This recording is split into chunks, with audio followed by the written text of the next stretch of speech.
नमस्कार शेतकरी मित्रांनो, आज 29 सप्टेंबर 2024 शेतकऱ्यांसाठी आज दुपारच्या महत्त्वाच्या आणि ठळक बातम्या.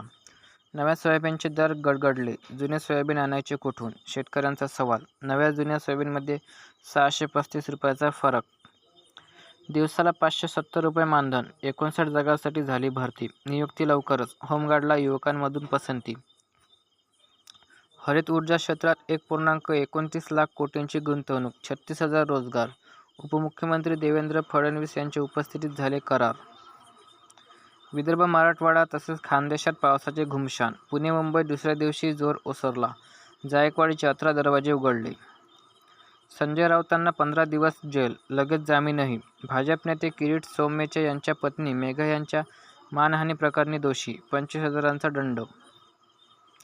सिंचन विहिरींच्या 27,000 लाभार्थी याद्या निधीला मुकले. 1 एप्रिल 2024 पासून विहिरींच्या मंजूर प्रस्तावांनाच 5 लाखांचे अनुदान. शेतमजूर कामगारांच्या किमान वेतनात वाढ. केंद्राचा निर्णय, अंमलबजावणी करणे बंधनकारक. अतिवृष्टीमुळे राज्यातील 33,000 हेक्टरवरील पिके पाण्यात. परतीच्या पावसाचा 12 जिल्ह्यांना फटका. सर्वाधिक नुकसान बीड जिल्ह्यात. 17 जिल्ह्यातील 114 मंडळात 65 मिलीमीटरपेक्षा जास्त पाऊस. राज्यातील धरणांमध्ये 86% पाणीसाठा जमा. ह्या होत्या शेतकऱ्यांसाठी आज दुपारच्या महत्त्वाच्या आणि ठळक बातम्या. चला तर भेटूया पुढच्या व्हिडिओत. धन्यवाद.